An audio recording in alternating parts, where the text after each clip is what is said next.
right, there's a couple of things that I want to mention on this video that has to do with Sneako, the Muslim Sneako. I've mentioned the guy a couple of times because honestly, the guy's a real nut job and the dingbat. I don't know if you guys know who Sneako is, but he's a pretty popular streamer and he's also a proud Muslim. And he was obviously in full support of Mandani, who recently won the mayorship for New York City. I think New York forgot about 9/11, don't you? I think New York hasn't realized that what Mandani's policies are all about are not going to help the citizens of New York City. I was watching a video yesterday of people on the street and business owners hearing about the fact that Mandani won, and they're actually really concerned. They don't, the individuals that voted for him don't actually realize that he's quite dangerous. His speech wasn't a unifying speech. In fact, there was one that really showed his true colors. We were saying and warning people for months on end, actually, that Mandani is not good. He will destroy New York City. Mark our words. And even like months ago, you had Scott Presler saying that New York is going to have Mandani as the winner because they're not, the Republican Party is not smart enough now. Like they're losing the plot. They're very, as it would seem, they're just vengeful. That's what it looks like on one hand. And now they lost. They lost the mayorship. They could have had Cuomo in, and at least they would have given New York City a tiny bit of hope not to have a Muslim communist or a Muslim socialist. They're one of the same thing. I was seeing like video after video of what New York City is going to look like. Muslims are celebrating. You even had a terrorist organization celebrating the fact that Mandani won. That should tell you everything you need to know. I don't know how many years ago it was, like well over 2 decades ago now, you had a terrorist bomb the Twin Towers, right? You had a global and a massive life-changing event take place in America. It involved wars as a result. Now, 2 decades on, did you ever think that the people of New York City would decide to vote in a Muslim communist? That should tell you everything you need to know, man. It should tell you everything you need to know. Now, Sneako has been in full support of Mandani. The Groypers, Nick Fuentes' crew, have been in full support of Mandani. Why is that? The Groypers hate the Jews.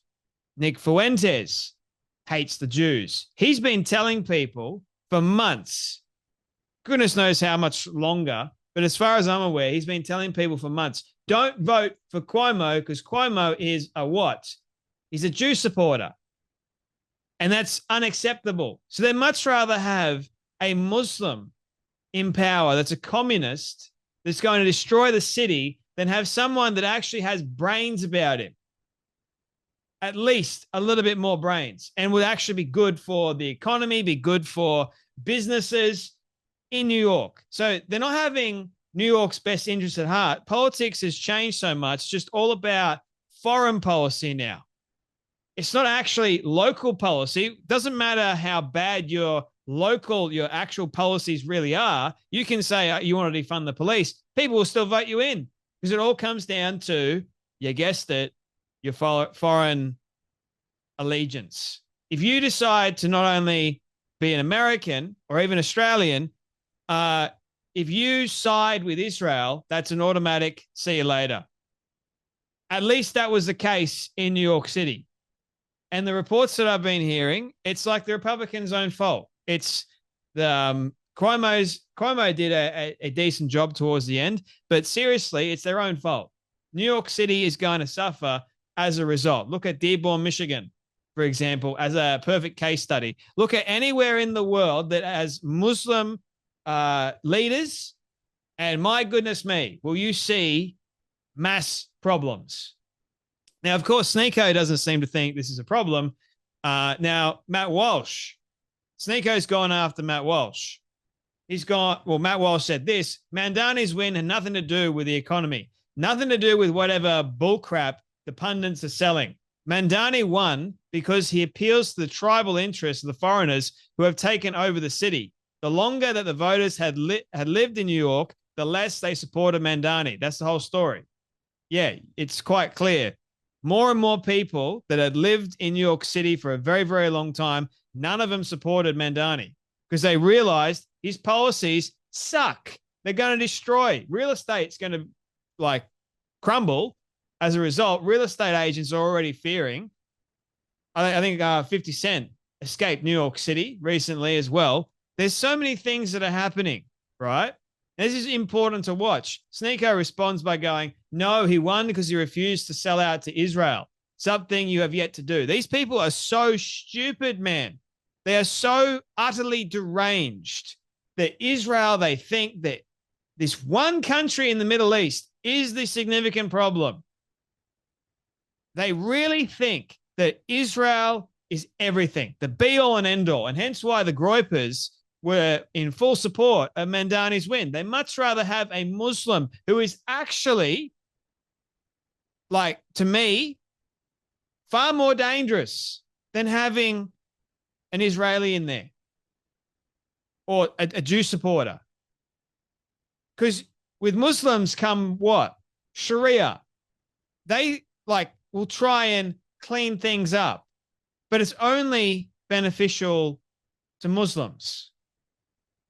Everyone knows it. And the more you blatantly avoid it, the more people distrust a so-called patriot like you. Where do your allegiances lie, Matt? Now, Matt Walsh responds to this. Before I say that, Nick Fuentes called out Matt Walsh the other day and was going, it's time for you to give up, Ben Shapiro. Everyone's just trying to put pressure on Matt Walsh and Michael Knowles now because you can't work for a Jew, man. You as a Christian can't work for a Jew. It's bad, man. It's so, so bad. I love Matt Walsh's reply. He goes, my allegiance certainly doesn't lie with a third world Islamic communists and their brain-dead simps like you. You would happily sell the whole country down the river and embrace the destruction of our culture and identity by anti-American barbarians as long as the barbarians also hate Israel. Like I mentioned, it's not about policy now. It's about who sides with Israel and who doesn't. Israel is like the crux. You support Israel? How dare you? I don't support you. Don't support Israel? I definitely support you. Very tribalistic, isn't it? I would say that you're an insidious phony, but I think you're too ding-battered to be an insidious as you seem. Anyway, my allegiance is to my country, a country that you couldn't give less of a shit about, that you have no stake in, and that you have contributed nothing to except trying to make the country an absolute hellhole. Let's just go along with that. Now, I don't know if you guys saw the Brett Cooper situation. I was talking about it. Seems like Brett Cooper is losing her marbles. That's the way it would appear to me. Now, I used to like Brett Cooper. I supported her. I used to watch her content all the time. It's sad to see that she's going down the path of pretty much what Candace Owens is all about now. It's just, let's go against Israel and let's come up with these accusations or these assumptions that make absolutely no sense whatsoever. So you guys saw it. She defended Nick Fuentes and attacked Ted Cruz. The internet blew up as a result, and everyone thought that was on the far right. Everyone thought that criticizing Brett Cooper's take was considered canceling. Far from it. Now, when you have Nick Fuentes resharing your stuff and praising you, that should be concerning. But guess what? Who else shared Brett Cooper's moment of fame and glory? That was Sneako, the Muslim Sneako, the same dingbat that praised Mandani and his win in New York City. The same dingbat that tried to put pressure on Matt Walsh, and Matt Walsh basically put him in his corner and said, shut up.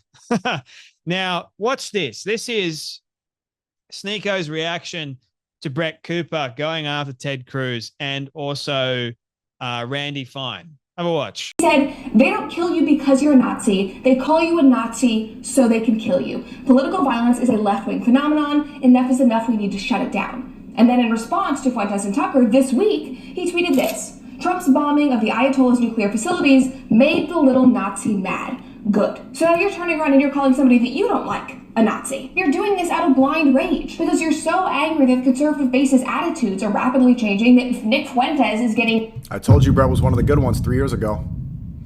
I told you. Vindicated yet again. I'm always early.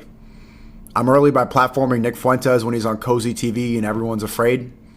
I'm early talking about Chris Tyson, talking about Israel, talking about the vaccine, saying free Palestine. I'm just right too soon. And man, when I told you Brett Cooper was the GOAT, Brett Cooper, welcome to the good side. Welcome. Welcome. Welcome. We welcome you with open arms. You're one of us now. You're one of us now. National attention, and so you have turned around and in response, you are compromising your own values and anger, which is such a dangerous precedent to set. And unfortunately for you guys, yes, the attitudes are changing. So again, it makes sense why this group is incredibly frantic. You are so blind. All right. That's it. That's it. That's all the clear today. Notice how no one seems to actually point out the stupidity in supposed Brett Cooper's argument. Candace didn't do it. She glossed over that. Everyone seems to be glossing over the fact that Nick Fuentes calls himself a Nazi and has been on Team Hitler the whole time. Everyone seems to miss that. You know why? Because they cannot stand that Ted Cruz is right. They can't stand it. So instead of actually talking about the problem with Brett Cooper's argument, they completely gloss over it. I'm not even going to talk about that. I don't care about that. I'm just going to care about the fact that people with brains are having a legitimate meltdown and criticizing the very bad take, because people need to understand the truth of the matter is there's a difference between calling someone a Nazi that's not a Nazi, like the left do all the time, calling Trump a Nazi. That actually does a lot of damage and a lot of harm. But it doesn't do any damage calling someone that actually calls himself a Nazi a Nazi. Hello, there's a little bit of logic and common sense for you all. But alas, ladies and gentlemen, dingbats like Sneako, dingbats like Brett Cooper, Candace Owens, and many other people supposedly on the right don't seem to get that. I mean, whatever happened to a little bit of brain power and common sense? We don't have that nowadays. It's just, once again, going back to that very tribalistic nature of, I support you if you don't support Israel. But if you support Israel, I don't support you. How dare you? And any kind of reason, logic, and rationale goes out the window. Israeli derangement syndrome, if you want to call it that, it's some form of derangement, is what it is. And now they'll put pressure on you saying, where are your allegiances? Where must they lie? I'm America first, or I'm Australia first. You don't even understand what you mean by that. And in fact, I've said this a number of times, and I've explained it a number of times. You want to say you're Australia first? By all means, be Australia first. I'm Australia first too. I can say that hand on heart. I was born here. I love this country. And I love this land. And I'm fighting for its sanity, right? With my words. But I don't think it's coming through. But anyway, apparently that means that I'm not allowed to support my allies because Israel is our ally. They're a democracy in the Middle East. Also, the Bible clearly states that as a Christian, I am to support God's chosen people. Am I not? Explain that. So as a Australian going, I'm Australia first, I will defend my country first and foremost. But guess what? We've also got Israelis here. I will defend them as well because they are Australian and they're also from another country. Where's the harm in that? I will, if there are injustices in this country, I will look at the injustices and defend. And go for what is just and what is right. Now, when it also comes to foreign policy and what have you, I will say, well, if Australia just wants to be by itself and suffer the consequences of getting attacked by our enemies, what's Australia first going to do, mate, in that equation? We actually need Israel more than Israel needs us. Don't know if you're aware of that, but they've got a lot more technology. They've got a lot more manpower, and their military is a lot stronger than ours. So I don't know about you, but going, I'm Australia first or I'm America first. When push comes to shove and we get invaded and we have to call on help from our allies. Now, obviously, America is a lot bigger than Israel and whatever else, but there's mutual benefits they've got going on there. But Australia, goodness me, nah. Australia needs a significant more amount of help, let's just say. Now, our one saving grace is that we're far away from many of the countries, like we're across the pond, as they say. But that's not always going to keep us safe, especially if, say, China, Russia, Iran, whatever else, and also the fact that Australia has let in goodness knows how many terrorists. We don't know yet. So we're sitting ducks, right? And it would be great to go, yes, from Australia first, but I also support Israel. And if it means helping this country thrive and succeed, there's mutual partnership, mutual benefit. Hence why it's foreign policy. Hence why I don't want any radical dingbat on the right to get into a position of power, because they would just go, no, we're our own island. That's not democracy, man. That's not capitalism at all. They'll just basically destroy and uproot everything because they're just solely responsible for this country and this country only. And we won't have partnerships elsewhere. Nah, forget about that. If you are in partnership with someone, like a marriage, think of it like that. Mutual benefit, helping one another. Or friendship, same deal. Help one another. But no. And they much rather side with Muslims now than side with Jews. Amazing, isn't it? Society's cooked.